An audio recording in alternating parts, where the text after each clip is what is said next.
તાપી જિલ્લામાં લોક crime branch અને parole fraud સંયુક્ત કાર્યવાહી કરી લીધેલા ધરફોડ ચોરીને ઝડપી પાડી મોટી સફળતા મેળવી। આરોપી પાસે રૂપિયા 9.04 લાખ સુધીની વધુ મુદ્દામાલ કબજે કરી કુલ 12 શોધાયેલા ધરફોડ ચોરીના ગુનાઓને ભેદ ઉકેલી કાઢવામાં આવ્યો। તાપી જિલ્લાના કાકરાપાર, વ્યારા, વાલોડ અને સોનગઢ પોલીસ સ્ટેશનો તેમજ બારડોલી રૂરલ પોલીસ સ્ટેશન વિસ્તારમાં થયેલી ઘરફોડ ચોરીની ઘટનામાં સંડવાયેલા એક રીડા ઘરફોડ ચોરને પોલીસે ઝડપી પાડ્યો છે।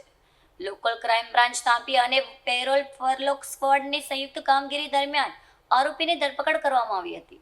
તપાસ દરમિયાન આરોપી પાસેથી કુલ 9,04,535નો મુદ્દામાલ કબજે કરવામાં આવ્યો હતો। પોલીસ દ્વારા આરોપીની સઘન પૂછપરછ હાથ ધરવામાં આવી હતી। પૂછપરછ દરમિયાન આરોપીએ વિવિધ વિસ્તારોમાં કરેલી ઘરફોડ ચોરીઓની કબૂલાત આપી હતી। તેના આધારે પોલીસે કુલ 12 શોધાયેલા ઘરફોડ ચોરીના ગુનાઓનો ભેદ ઉકેલી કાઢ્યો છે। આરોપી લાંબા સમયથી ચોરીની પ્રવૃત્તિમાં સંડવાયેલો હોવાનું પણ સામે આવ્યું છે। પોલીસની આ સફળ કામગીરીથી અનેક પીડિતોને ન્યાય મળ્યો છે। કબજે કરાયેલા મુદ્દામાલમાં ચોરી કરાયેલ કિંમતી સામાન અને રોકડ રકમનો સમાવેશ થયો છે। ગુનાઓમાં ઉકેલવામાં લોકલ ક્રાઇમ બ્રાન્ચ અને પેરોલ ફરલોક સ્ક્વોડની મહત્વપૂર્ણ ભૂમિકા રહી હતી। આ કામગીરીના પગલે જિલ્લામાં ગુનાખોરી પર અંકુશ લાવવા પોલીસને મોટી સફળતા મળી છે। આ આરોપી સામે કાયદેસરની કાર્યવાહી હાથ ધરી વધુ તપાસ ચાલુ રાખી છે।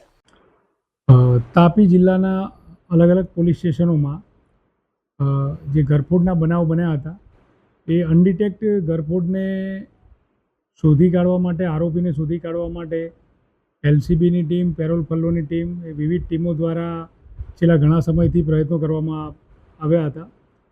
તેના ભાગરૂપે જ એલસીબીની ટીમ દ્વારા તાપી જિલ્લાના લગભગ 12 જેટલા ગુના, અનડિટેક્ટ ગુના હતા, એ ગુનાનો આરોપી પકડવામાં આવ્યો છે। કલ્પેશ લાલજીભાઈ ગામિત, જે કાંકરાપર પોલીસ સ્ટેશનના બેડકુવા નજીક ગામે રહે છે, તેને ટેકનિકલ સર્વેલન્સના માધ્યમથી અને આ ઉપરાંત હ્યુમન સોર્સના માધ્યમથી આરોપીને પકડી લાવી અને પૂછપરછ કરતા આરોપી પાસે પોતે તાપી જિલ્લાના અને સુરત ગ્રામ્યનો પણ એક ગુનો આની સાથે ડિટેક્ટ થયો છે। તમામ ગુનાની એને કબૂલાત આપી છે કે આટલા ગુના એને ચોરી કરી છે। એ હિસાબે આરોપીએ 11 જેટલા ગુના તાપી જિલ્લાના અને એક ગુનો સુરત ગ્રામ્યનો બારડોલી પોલીસ સ્ટેશનનો જે ગુનો છે તે ડિટેક્ટ થયો છે। આરોપી પાસેથી મુદ્દામાલની વિગત આપને જણાવું તો ટોટલ સોના ચાંદીના દાગીના, આ ઉપરાંત તેણે ગુનાના કામે વપરાયેલ બાઇક, આ ઉપરાંત તેનો મોબાઈલના બધી વસ્તુની કિંમત ગણતા 9 લાખથી વધારે કિંમતનો ટોટલ મુદ્દામાલ આરોપી પાસેથી કબજે કરવામાં આવ્યો છે।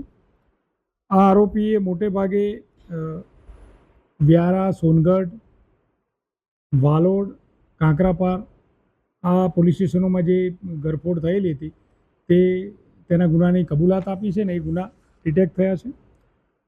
અને તેની એમોમાં એ પોતે બાઇક લઈ એકલો જ રેકી કરતો, દિવસ રાત દરમિયાન રેકી કરી અને કોઈ ઘર બંધ જણાઈ આવે તો એ ઘરમાં એ ઘરફોડના બનાવને અંજામ આપતો હતો। અને આમ તાપી જિલ્લાની એલસીબી અને પેરોલ ફલ્લોની ટીમે તાપી જિલ્લાના અને સુરત ગ્રામ્ય જિલ્લાના ગુના મળી ટોટલ 12 જેટલા અનડિટેક્ટ ગુના એ ડિટેક્ટ કર્યા છે અને 9 લાખથી વધારે કિંમતનો મુદ્દામાલ કબજે કરેલો છે।